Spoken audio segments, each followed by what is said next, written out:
Now at 5:30, the countdown is on. Ohioans will head to the polls in about 5 months to decide not only who will be the next president, but also a host of other issues. Tens of millions of dollars are being spent in Franklin County alone to ensure that this election runs smoothly. Thanks for sticking with us tonight at 5:30. I'm Colin Dorsey. And I'm Doug Petcash. Andrew and Angela have the night off. 10 TV reporter Kevin Landers is live outside the Franklin County Board of Elections to explain how election workers are getting ready now for the November 5th election. Kevin? Well, good evening. One of the biggest challenges in any election year is finding enough poll workers. And according to the Franklin County Board of Elections, the director says finding Republicans to work the polls are often the hardest to find. Under Ohio law, 50%, no more than 50% of one party is allowed to work the polls. It's just one of many issues that need to be sorted out before November.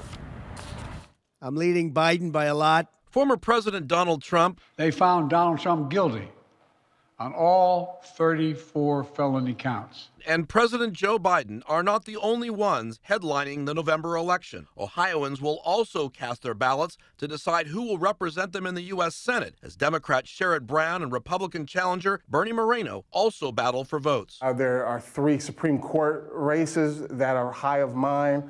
And people are talking about. Then we have all our local elections. So there's a lot that will be voted on here. That's not all. Ohioans could also vote on a proposal to raise the state's minimum wage. Supporters are hoping they can get enough verified signatures by July to make the November ballot. To ensure those votes are counted correctly, Franklin County has allocated millions of dollars to make sure election officials have the right people in place. The county says it will need 5,200 poll workers on Election Day. They will continue to be the highest paid poll workers in the state, earning a base of $133 on Election Day. New this year, 4 seasonal workers at the Board of Elections will now be paid full-time salaries to handle more voters. We're going to see an increased amount of voter registrations come in. We're going to see an increased amount of absentee applications come in. We're going to see an increased amount of voters coming to our early vote center to vote.